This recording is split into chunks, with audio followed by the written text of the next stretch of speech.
Ensuite, après les concours, école d'ingénieur à Lyon. École publique, j'y tiens. Pas grand monde connaît la Guyane. Ouais. Donc je me dis, je vais aller aux Antilles, comme tout le monde. Je suis accueilli dans certaines familles pour les repas, pendant qu'ils s'occupent de moi. Ouais, tellement de souvenirs. Bon et un peu moins bon. La petite rivière, le petit ponton. Voilà, on a traversé plusieurs fois. Hello, bienvenue à tous dans ce nouvel épisode de Visage de Guyane. On est ce matin dans la commune de Matoury, sur le sentier La Mironde, plus précisément dans l'accès du sentier. Parce que comme vous le voyez derrière moi, il y a des énormes flaques. Donc en fait, on va le faire à pied, voilà, tranquillement. Parce que vous savez quoi, Visage de Guyane, c'est le moment où on respire, on est en extérieur et on découvre un paysage à travers une histoire, une voix et un visage. Aujourd'hui, je reçois un invité très spécial, grâce à qui j'existe aujourd'hui à moitié. Je reçois mon papa, Jean-Christophe Decoq. Donc, on va le découvrir tous ensemble. Hein. J'aime bien, on va le découvrir comme si je ne le connaissais pas. Mais non, allez, venez, je vous le présente. Bonjour papa. Bonjour. Je devrais dire pour les gens, bonjour Jean-Christophe. Tu vas bien ? Ça va très bien. Ok. Écoute, déjà, merci d'avoir accepté mon invitation pour l'émission. Je sais que pour toi, ce n'est pas un exercice facile, mais c'est bien, tu soutiens ta fille dans ce qu'elle fait. On va commencer tout de suite. Du coup, est-ce que tu peux te présenter pour les gens qui ne te connaissent sûrement pas, puisque tu es un homme de l'ombre. Voilà. On t'écoute. Je m'appelle Jean-Christophe Decoq. Oui. Je suis arrivé en Guyane en 1994 pour un premier séjour. Pendant mes études d'ingénieur, on a l'opportunité de faire un service national, puisqu'à l'époque il y avait encore le service national obligatoire. C'est le service militaire, vous appelez ça à l'époque. Oui. Papa, Dans les dom-toms. tu es sur la cadence Ijakata toujours. Oui. Voilà, c'est tranquille, on est au sentier. D'ailleurs, le lieu, c'est toi qui l'as choisi. Voilà. Moi, ça me rappelle plein de souvenirs parce que je vous épargne tous les samedis où on est venu de force après avoir mangé au lieu de faire la sieste. C'est non, allez, on y va, chaussures, basket, et puis c'est parti. Bon, c'était fun, mais je vous avoue que la plus belle vue que j'ai eue, c'était la vue du parking quand on repartait. Hein. Parce que moi, voilà. Vous connaissez mon amour pour les sentiers. Je préfère la plage, tranquille, voilà. Donc, est-ce que tu peux nous dire actuellement ce que tu fais ? Actuellement, je travaille pour les services de l'État en Guyane, à la DGTM. La DGTM, c'est ce qui a remplacé la DEAL, qui avait remplacé la DDE. Ok, oui, la fameuse DDE. Voilà. Ok. Et donc justement, comme on le disait, tu es arrivé en Guyane en 94. 94, juin 94. Voilà, mais à la base, tu es originaire de Pontarlier. Pontarlier. Dans le Doubs. Personne ne connaît. Tout près de la Suisse. Tout près de la Suisse, frontalier à la Suisse. Et tout près de Morteau. La saucisse de Morteau, finalement. À ne pas négliger, les gars, j'ai fait cette découverte, c'était il y a quelques années. Maintenant, peut-être 4 ans, ouais, 2022-2021. Banger. La saucisse de Morteau, branchez-vous saucisse de Morteau. Et Mandor chaud. On en reparlera. On en reparlera. Donc, tu as grandi à Pontarlier. Climat quand même assez froid, parce que c'est quoi, 800 mètres d'altitude ? Oui. Voilà. C'est un plateau du Jura sur lequel on a un hiver un peu rigoureux. Où ça peut fréquemment atteindre moins 10, moins 15 en décembre, janvier. Ah ouais, bon, j'en ai fait les frais, donc vraiment. Donc tu as un parcours scolaire comment ? Plutôt basique. Quel a été vraiment ton parcours pour arriver là où tu es aujourd'hui ? Parcours tout à fait classique. École publique, j'y tiens. L'école publique a beaucoup d'atouts, elle fait son travail. Donc école publique jusqu'au bac. Ah, on est accueillis dans la forêt. Ensuite classe prépa, école d'ingénieur. qu'on appelle maintenant CPGE, classe préparatoire aux grandes écoles, Ouais. à Besançon, toujours À dans le Doubs, Besançon. à Bezac. Mhm. Et ensuite, après les concours, école d'ingénieur à Lyon, À Lyon. à Vaux-en-Velin, banlieue de Lyon. Banlieue de Lyon. Oui. Vraiment banlieue. Hein. Ah non, mais là, c'est un bel accueil qu'on a. On est bien accueillis. Il faut savoir que le sentier La Mironde, c'est un très beau sentier. Et là, la route d'accès, comme vous l'avez vu, hein, c'est assez escarpé. Donc le caméraman est dans une performance d'équilibre, les gars. Vous n'êtes pas prêts. En plus, on a une invitée spéciale derrière. Vous allez voir qui c'est à la fin. Aujourd'hui, que des invités spéciaux. Voilà. Donc on reprend. Donc, voilà, classe préparatoire, école d'ingénieur à Lyon. Ça a été dur ce parcours-là. La classe prépa, c'est dur. Tous les élèves qui sont passés par là l'ont constaté. C'est du travail à 100% de son temps. Ouais. Parce qu'au bout, il y a la réussite au concours pour intégrer une école d'ingénieur qui assure un avenir garanti. Donc c'est un sacrifice qu'il faut faire pendant 2 ou 3 ans, mais qui vaut largement la peine, puisqu'après on a une école plutôt sympathique, les écoles d'ingénieurs, et du travail au bout, dans des domaines qu'on choisit. Ouais, c'est ça. Plus tu travailles, plus tu as le choix, C'est finalement. Ça. Ok. Et donc après, école d'ingénieur, tu as ton diplôme. Et là Et là, on me dit, il faut faire vos obligations de service militaire. Puisqu'on reporte, quand on fait des études, on pouvait reporter, mais à un moment donné, il faut y aller. Et là, j'apprends, grâce à mon école, qu'on peut faire ça dans les DOM, et en restant civil au lieu d'être militaire, avec l'uniforme et les armes. Ok. Donc, je choisis d'aller dans les DOM. Tu choisis d'être peace. Pendant presque 2 ans. Et sur le formulaire, il y a une case, c'est marqué Antilles-Guyane. Ouais. Tout le monde connaît les Antilles à l'époque. Pardon. Pas grand monde connaît la Guyane. Ouais. Donc je me dis, je vais aller aux Antilles, comme tout le monde. J'ai attendu 1 an, le temps qu'ils me trouvent une place. Et quand j'ai reçu le coup de téléphone, on m'a dit, c'est la Guyane. Et là... Est-ce que tu connaissais la l'inconnu. Guyane avant? Et parce qu'à l'époque, est-ce qu'il y avait des photos? On pouvait trouver. Comment on se renseignait? Tu t'es renseigné sur la Guyane avant de venir? Oui, quand on m'a dit c'est la Guyane, je me dis ok, il faut que je sache un peu de quoi il retourne. Tout le monde connaissait Kourou, Oui. Ok. la fusée, Déjà à l'époque, ok. mais beaucoup de gens ne savent même pas que c'est en Amérique du Sud. Oui, c'est vrai. Ils pensent que c'est une île comme les Antilles, et donc la mer bleue autour, etc. Mais en fait, ceux qui connaissent un peu, c'est l'inverse, c'est les bestioles, c'est l'humidité, c'est les moustiques, c'est dangereux. Ouais, surtout. Voilà. Attention, tu vas croiser des jaguars, des anacondas. Dans les maisons, on me dit à l'époque, tu vas ouvrir tes placards, il y aura des araignées, des serpents. Ah ouais? Oui, Oh là là. mais ça, c'est des gens qui sont jamais allés en Guyane, Voilà. qui reportent des légendes. Ouais. Et donc, j'appelle un collègue de l'école, un ami de Alain Cornier, Mon parrain. qui est venu en Guyane Salut. et qui s'appelle Philippe. Philippe, ok. Et donc, je l'appelle parce qu'il est venu en Guyane et je lui dis, voilà, j'entends beaucoup de choses sur la Guyane. Qu'en est-il vraiment? Et il me dit, la Guyane, c'est extraordinaire. Ouais. Il y a la forêt, il y a les animaux, il y a des gens sympas, il y a une ambiance sympa, le boulot est sympa. Parce que lui aussi, il était en civil du coup. Comme moi. Ok. Donc il me dit, vas-y, parce que tu vas passer 2 ans extraordinaires. Ouais. Donc j'y vais. De toute façon, j'ai pas le choix. Pour le coup, ouais. Voilà. Et du coup, donc à ce moment-là, tu te renseignes un petit peu. Là, tu as un avis de quelqu'un qui a vécu sur le territoire. Oui. Et là, tu te dis, vas-y. Oui, et là je me renseigne plus, puisqu'on me dit c'est bon, ok.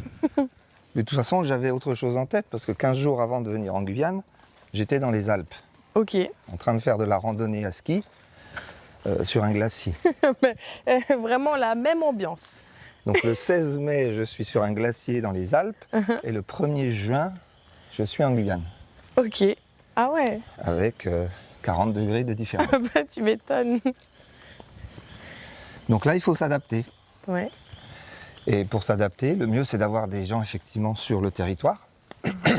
Et c'était mon cas puisque pardon, d'autres collègues de l'école étaient venus, même si ce n'était pas au départ des amis.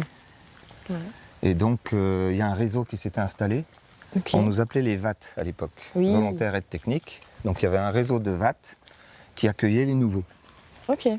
Donc, j'ai été accueilli par des gars de mon école Mhm. qui avaient réservé une place dans une maison et qui m'ont mis dans l'ambiance rapidement. Mhm. Donc, très bon accueil. T'y penches. Zouk. Direct. J'arrive, on me dit ce week-end, il y a un zouk. J'ai dit, c'est quoi? Il m'a dit, tu verras. Les gens se réunissent, s'amusent, mangent, dansent. Tout se passe bien. Donc j'ai une maison, j'ai des amis déjà de l'époque. Ouais. Et puis au travail, c'est pareil, le même accueil, très sympathique. Donc à la DDE. Ok. Directement. Directement, en juin. Ok. Et tes premières années se passent plutôt bien. C'est quoi tes premières expériences en Guyane en termes de voyage, Oui. de visite un peu des communes de... Alors là, ça commence très fort aussi, Mhm. puisque comme j'arrive dans cette communauté de VAT, Ouais. qui travaillent tous dans les administrations de Guyane, Mhm. on a à disposition des bateaux, des carbets. Enfin non, on squatte les carbets Ok. à l'époque. Ouais. Et puis rapidement, en juillet, ils avaient organisé une remontée du Maroni Ok. et il y a un désistement. Oh. Donc on me dit, ah, si tu veux, T'es chaud? On y va. voilà. À l'époque, on disait pas t'es chaud, Oui. mais je suis chaud. Donc un mois après mon arrivée, je vais sur le Maroni visiter les villages du Maroni jusqu'à Maripasoul. Ok. Ah ouais. Une belle expérience du coup. Ah oui. Puisque donc on part une semaine en pirogue. Tout le monde connaît maintenant. Hein. Donc on a un piroguier Saramaka, Dolu Napo. Ça t'a marqué du coup? Oui, parce qu'il était très sympa. Ouais. Et donc il nous prend en charge. Et on Bonjour. commence la remontée du Maroni. Ouais. En sa compagnie. Et comme c'est un homme du fleuve, il connaît des coins sympathiques et il nous fait participer à sa connaissance. Ouais. Et en fait, sur la pirogue, il y avait sa nièce, Carmen, Ok. et il est chargé, il profite de notre voyage pour remonter sa nièce du côté Suriname, sur le Tapanaoni. Ok. Tapanaoni. Donc c'est au Suriname. On n'a pas de visa. Ah. On dira pas trop fort. Non. Mais c'est juste un petit crochet pour aller Ouais. déposer sa nièce. Donc on remonte Papaïcheton. Ouais. Je crois de mémoire Tapanaoni, donc c'est sur la droite après Papaïcheton. Donc on va sur Tapanaoni. Et là, on dépose sa nièce. Ensuite, on finit notre voyage. Alors pendant le voyage, sa nièce qui était avec une amie à elle, comme j'avais les cheveux longs, Ouais. elle m'en fait des tresses. Ok. J'ai des photos, mais bon, c'est des supports qu'on n'utilise plus maintenant. Ok. Donc elles étaient très sympas, le piroguier est très sympa. On finit le voyage. Pendant le voyage, il y en a deux qui attrapent le palu. Ah ouais? Ah oui, Ok. à l'époque, dès qu'on allait en forêt, il y avait des chances d'attraper le palu. Mais ça, c'est le mauvais côté, mais ça, je ne l'ai pas attrapé. Ok. Ça c'est le bon côté. Voilà. Donc on revient du voyage, on a vu donc des villages amérindiens, des villages Saramaka, un peu le Tapanaoni. Et donc je reprends le travail. Et je garde en mémoire ce village du Tapanaoni qui était très sympa. Ouais. Et en août, je me dis, oh, Allez. soyons fous. C'est vraiment sympa. C'est un autre monde, hein, le fleuve, Oui. surtout à l'époque. Alors à l'époque, à Maripasoula, il n'y avait pas Albina 2, les constructions en face. Ouais. C'était vierge, donc c'était vraiment la forêt des villages uniquement. Mhm. Il n'y avait pas beaucoup moins de problèmes d'orpaillage que maintenant. Donc en août, je dis allez, je vais recontacter Napo Dolou Mhm. et je vais lui demander s'il peut m'emmener sur Tapanaoni dans son village. Ok. Donc je vais à Saint-Laurent, je le contacte et il me dit bah ok, Mhm. sauf que je peux pas t'emmener, donc il faut que tu prennes des pirogues de fret. Ok. Donc je suis tout seul avec ma touque Mhm. et je prends ma pirogue de fret, La touque, la fameuse touque. voilà, étanche. Hein. Mhm.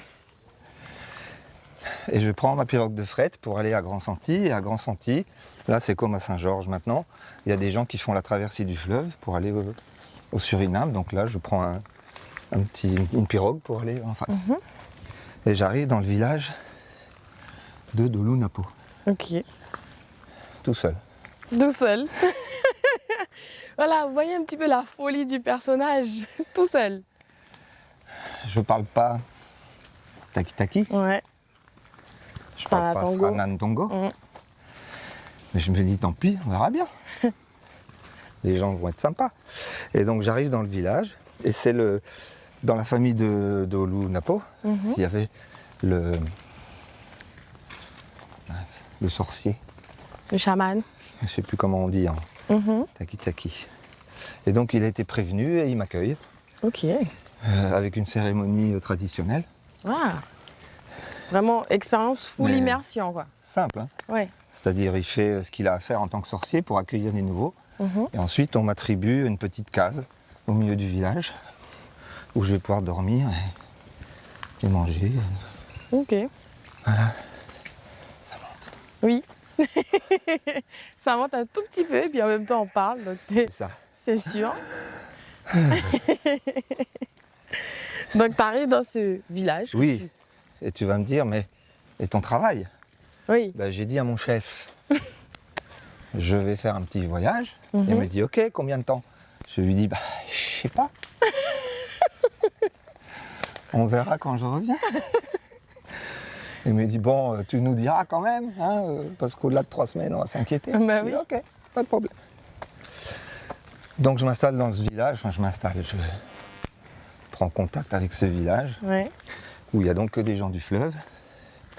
Et là, il y a un mec qui est chargé de m'accueillir aussi. Ouais. Alors, on ne me laisse pas tout seul Oui. au milieu des gens du village. Donc ça lui permet de me présenter aux gens du village, parce que lui, il parle un peu français. Ouais. Et voilà, donc je fais le tour du village, j'apprends à connaître un peu les gens. Et encore une fois, j'ai de la chance. Mhm. Parce que j'arrive pendant une cérémonie de brocodé. Ok, c'est quoi? C'est la levée de deuil. Ah. Donc il y a eu quelqu'un qui est décédé Ouais. quelques semaines auparavant. Et là, c'est la levée du deuil Ouais. pour la famille, en fait tout le village. Mhm. Et donc je sais qu'il y aura cette cérémonie de brocodé Mhm. pour terminer le deuil. Ok. Donc je me dis, bah, ok, j'ai de la chance. Même si je comprends pas tout, Ouais. je vais voir des choses sympas. Oui, tu vas ressentir, tu vas être là avec les gens, quoi. Mhm. Les enfants sont adorables. Ouais. Je suis blanc, Ils connaissent pas. ils ne connaissent pas. Ils Blanc, viennent me cheveux voir, longs. voilà. Ils viennent me voir et ils discutent. Je comprends rien, mais ils discutent quand même. Ouais. Donc les premiers jours passent. Mhm. Je suis accueilli dans certaines familles pour les repas. Enfin, donc ils s'occupent de moi, Ouais. gentiment. T'as accueilli. Et voilà, tranquillement. Et la cérémonie démarre, je ne sais plus quel jour c'est. Donc tous les gens font des préparatifs, se rassemblent. Mhm. Et à un moment donné, il y a même la police du Suriname qui passe. Ah. Et je me dis, oh, je vais me fondre dans la masse. Mais j'imagine que non. Évidemment que non, je suis le seul blanc dans le Ouais, village. bah oui. Ils m'ont rien demandé. Ah, cool. Ils sont passés, est-ce qu'ils connaissent les gens, etc. Ils m'ont rien demandé, donc je leur ai rien demandé. Ouais. Voilà, donc la cérémonie s'est déroulée, il y a eu une fête le soir. Mhm. On m'a expliqué un peu comment ça se passait. Et puis le lendemain, donc là c'est sur quelques jours, hein, ça va très vite. Le lendemain, mon tuteur, parrain, me dit « Ah, je suis embêté, je vais être obligé de te laisser tout seul parce que ma femme va accoucher. » Et je lui dis bah, « C'est pas grave, si elle accouche là, de toute façon... Non, pour accoucher, elle va à Grand Santi. Ok. Il y a un dispensaire à l'époque. Donc je lui dis bah, je réfléchis, je lui dis ok. Bah, de toute façon, bon, je vois bien que je ne peux pas faire grand-chose non plus, je ne parle pas la langue, les cultures sont différentes. Donc je lui dis, bah, écoute, je vais avec vous, puis après je rentrerai sur Cayenne. Donc ce sera un séjour d'un peu moins d'une semaine.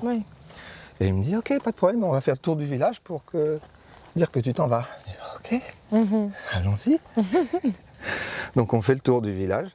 Dans l'intervalle, il m'a expliqué un peu comment fonctionnaient les villages. Les villages sont tenus par les mamans. C'est une culture, un système matriarcal, puisqu'elles sont fixes, elles restent dans le village, elles s'occupent de la bâtie, des enfants, de faire tourner et tout. Et les mecs, eux, ils pourvoient aux besoins de la mère, ils font des enfants, et parfois dans plusieurs villages. Ça dépend des revenus qu'ils ont. La plupart sont piroguiers ou travaillent, des choses comme ça. Et le principe, à l'époque, il prépare un abatis pour installer sa femme, qui va cultiver l'abatis, s'occuper des enfants, et lui, il ramène l'argent qu'il peut ramener par son travail. Et donc, on fait le tour du village pour terminer mon séjour, et ensuite on va à Grand Santi. Donc là, moi, j'attends dans la pirogue, parce qu'en fait, elle était prête à accoucher, sa femme. Et elle accouche. Et il vient me voir en me disant, bon, on cherche un nom pour le petit bonhomme. Comment ils appellent ça en tango? Timan. Pour le Timan. On cherche un prénom et on s'est dit qu'on pourrait l'appeler comme toi. Voilà. Donc j'ai dit, ah, quel honneur, merci, c'est sympa. Mais il me dit, mais on ne sait pas comment l'écrire. C'est sympa. Et là, je me dis, Jean-Christophe, c'est un peu long. J'en sais quelque chose. Donc je leur dis, bah, Christophe. Il dit, ok. Comment on l'écrit? Je dis, bah, on va faire simple. Hein. K-R-I-S-T-O-F. Voilà, Christophe. Voilà. Donc en 94, il y a un petit Saramaka qui est né à Grand Santi qui s'appelle Christophe. Voilà. Si tu vois cette interview, Christophe, on t'attend. On t'attend. Est-ce qu'il a gardé ce nom toute sa vie? Où est-il? J'en sais rien.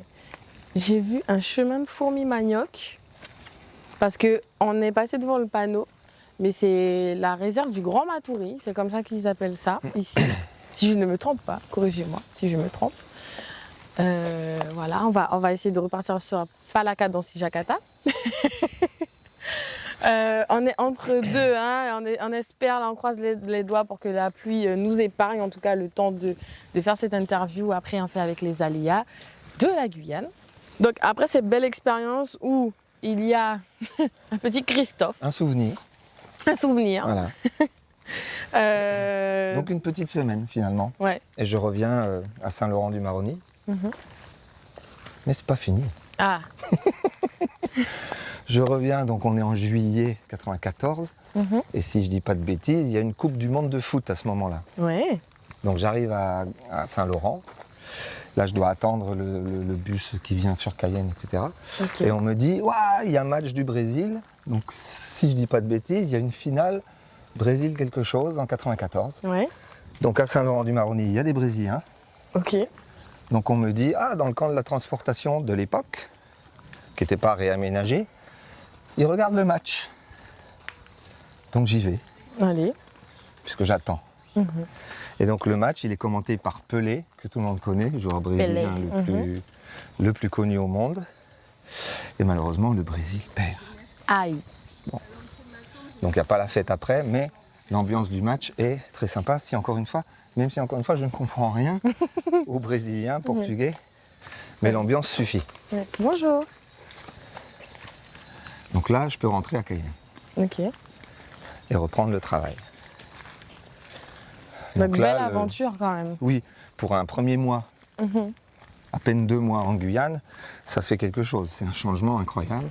Voir des gens comme ça en France. Donc j'étais un peu au côté Suriname. Et voilà. Donc maintenant, je reste à Cayenne et je m'intègre à la communauté guyanaise à Cayenne. Du littoral, cette fois-ci. Du littoral à Cayenne. Ok. Voilà, donc quelques mois se passent, pas grand-chose de plus, jusqu'à ce qu'on arrive au carnaval. Voilà, le fameux. Ah. Hein. S'il faut savoir Normal. que mon papa s'est très bien intégré dans la culture guyanaise. Voilà. J'ai été intégré, Oui, voilà. parce que c'est pas nous qui décidons. Non, mais j'aime bien, on est passé de c'est quoi un zouk, voilà, à j'arrive, j'ai mon poteau au carnaval, vous savez où me trouver, il avait ses cavalières. Et c'est. Ouais, attention. Là, on est vraiment dans la nature, avec les arbres et tout ça. Bon, voilà. Et donc, justement, ce carnaval, première impression, t'arrives, les Touloulous. C'est quelque chose aussi. Alors c'est le premier carnaval, donc ça va pas être... voilà, je ne suis pas un habitué du carnaval. Mais encore une fois, si je me souviens bien, et les gens ici connaissent, 95, c'est le premier carnaval des mécènes C'est vrai? chez Paulina. Ah, ok. Donc, je vais chez Paulina, je danse pas. Je vais chez Nana, premier carnaval de Kékette chez Nana, puisqu'il Ok. remplace les mécènes. Ouais. Je danse pas. Ah. Et comme je suis pas tout seul, j'ai un ami qui fait le carnaval avec moi, donc Vous dansez pas? on danse pas. Mais on passe des bons moments, on regarde, on La observe. musique, déjà, les couleurs, Et puis tout les ça. gens danser, c'est magnifique. Oui. Les Touloulous, les cavaliers, enfin, tout ça est magnifique. L'orchestre qui joue toute la nuit. Ouais. Les vidés à l'époque, Mhm. en fin de soirée, Ouais. puisque ça existait encore. Mhm. Donc bonne ambiance de carnaval. 95. Ok. Une belle année finalement où il y a eu des standards, des piliers de la culture qui ont commencé à prendre leur marque. On arrive quand même au tout début. Alors, c'est ça, hein, le début de cette interview, on était sur l'accès du sentier que vous pouvez faire en piéton. C'est aussi bien, ça monte un petit peu. Vous pouvez vous amuser. Et puis on arrive là à l'entrée vraiment du sentier, voilà, de la réserve naturelle du Mont Grand Matoury. Et là, il faut connaître. Il faut connaître. Il y a déjà on a déjà eu des petites surprises, des petites choses comme ça, mais c'est aussi très sympa. Et que je te propose qu'on se rapproche du panneau et puis on voit ce que ça nous dit d'intéressant quand même. Du coup, tu sais, ça me rappelle tellement de souvenirs, de bons et un peu moins bons souvenirs. Que des Là, quand je vois le grand tour 4 heures, c'est On l'a énorme. pas fait beaucoup. Non, non, Il y heureusement. a un raccourci au milieu. Ouais, heureusement. Non, vraiment. Puis bon, on a eu l'occasion de croiser un petit peu de la faune, hein. On voyait des morphos. Ouais. Il y a les différentes boucles. Puis un petit message, on en profite, faites attention quand vous allez dans la forêt. Vous êtes quand même dans un milieu naturel.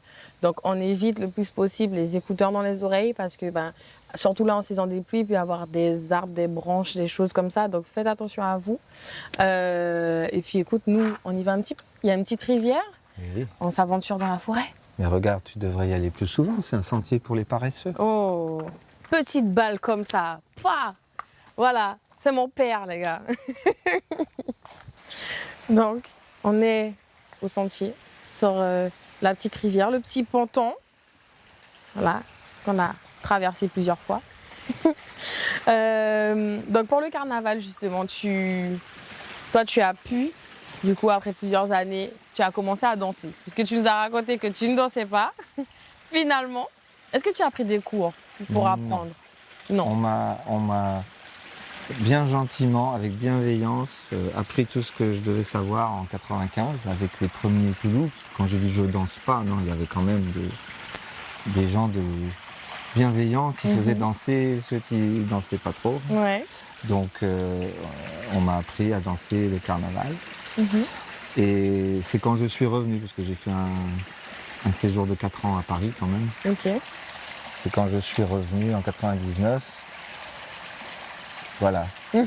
En novembre 99, quelque chose est arrivé dans ma vie.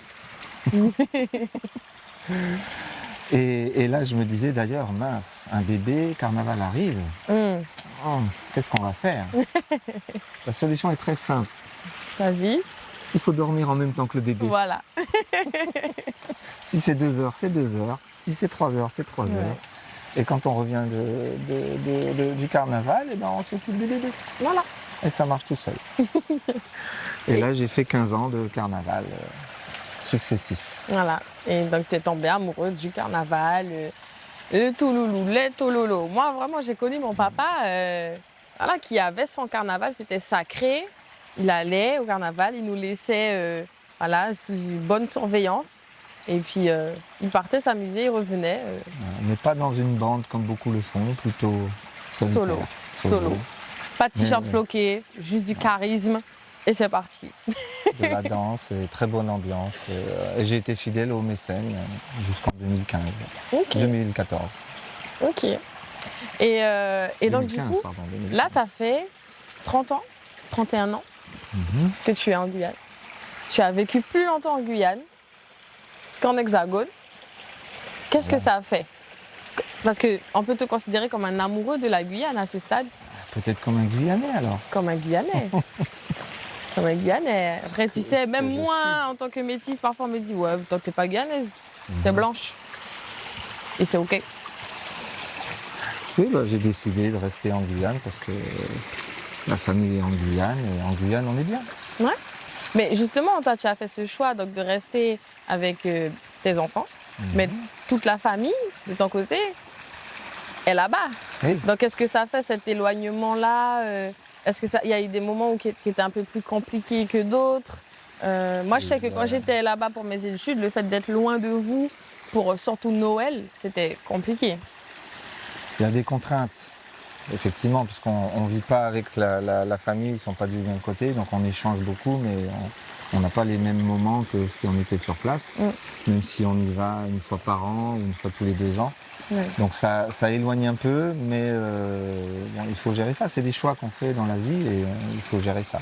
Après, effectivement, quand les parents vieillissent, on se pose la question, qu'est-ce qu'on fait? Ouais.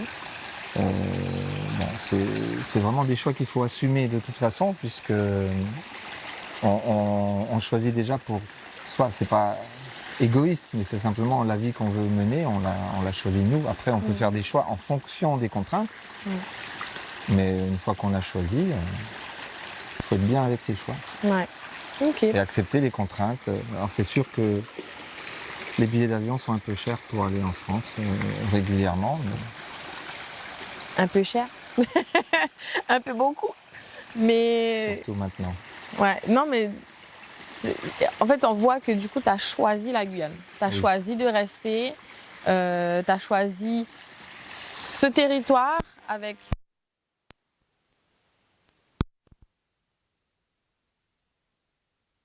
Excellente qualité de vie ici. ouais, c'est On important a de la forêt, on a le climat, on a les gens, on a le boulot. Le travail est intéressant en Guyane. Je n'aurais pas le même type de poste en France. Ouais. Étant fonctionnaire, on a des choix et des structures d'accueil limitées. Et en Guyane, il y a tellement de choses à faire à ce niveau-là, au niveau des services de l'État avec les partenaires, les collectivités, les gens, les associations, au niveau logement, au niveau infrastructure, au niveau économique. Il n'y a plus ces opportunités-là en France. Donc il y a des postes hyper intéressants en Guyane. Pour tous les ingénieurs ou autres qui nous regardent de l'Hexagone, venez. C'est ça, on recrute. Voilà. Donc n'hésitez pas. On est au-dessus d'une petite rivière. Voilà, saison des pluies, on a de la chance, il y a de l'eau. J'imagine même pas comment elle doit être gelée. On va se baigner. Mais justement, donc toi qui quand même un amateur de vin aussi, un grand amateur de vin, avoir cette distance avec ta cave qui est restée une grande partie à Pontarlier. Voilà. Puis même ce côté où il y a des choses qui ne livrent pas en Guyane. Moi, je me rappelle, mes grands-parents, ils nous faisaient des colis. Ouais. Ils nous faisaient des colis, ils nous envoyaient des vêtements, des chaussures. Voilà, maintenant c'est un peu plus compliqué. Maintenant ça coûte super cher de faire des colis. Donc ouais, ça sont vraiment de beaux souvenirs, mais qui peuvent être des contraintes quand on veut échanger ou même avoir un semblant de vie qui ressemble à là-bas.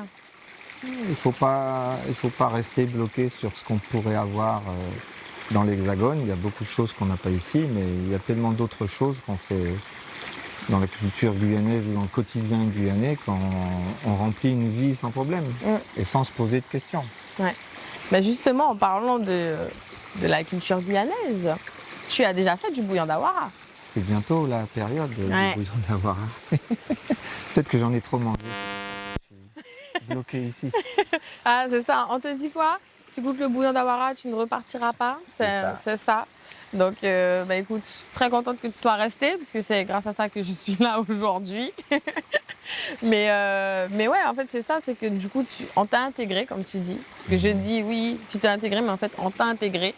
Et c'est génial. Je vais faire un peu de pub. Hein. Vas-y. Le meilleur bouillon, c'est celui de Sinamari. Ah, voilà. Il y a beaucoup de gens qui seront d'accord avec toi. Je les ai goûtés tous. Ils sont très bons. Il y a Sinamari. Quand il est fait en famille, c'est une tuerie. Ouais. Non, moi, je suis d'accord. Voilà. Je valide les propos de mon papa. Écoute, l'interview touche à sa fin. Je te propose qu'on aille se poser un petit peu. Et puis pour voilà, conclure.